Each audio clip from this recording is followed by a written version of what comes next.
बाराहाळीत चोरट्यांनी पळवली शेतकऱ्याची म्हैस।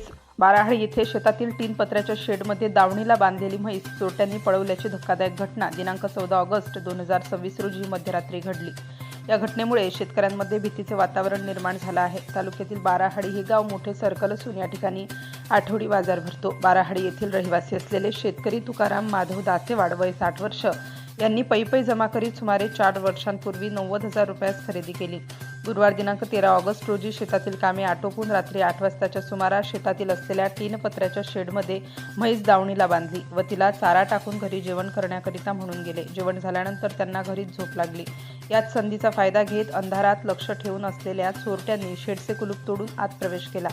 म्हशीच्या गळ्यातील घंटी अलगद बाजूला ठेवून दावणीला बांधलेली म्हैस सोडून चोरटे पसार झाले। सकाळी घटना लक्षात आल्यानंतर शेतकऱ्याने शोध घेतला असता शेताच्या धुऱ्याने चोरट्यांनी म्हैस घेऊन गेल्याच्या पाऊलखुणा काही अंतरापर्यंत आढळून आल्या। साधारण या म्हशीची किंमत 1,20,000 रुपये असल्याचे शेतकऱ्याने आमचे प्रतिनिधी सतीश वाघमारे यांच्याशी संवाद साधताना सांगितले आहे।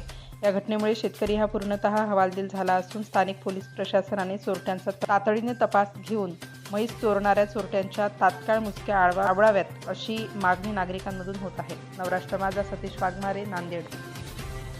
नवनवीन घडामोडी जाणून घेण्यासाठी नवराष्ट्र माझा या आपल्या YouTube चॅनलला लाईक, शेअर व सबस्क्राईब करा। धन्यवाद।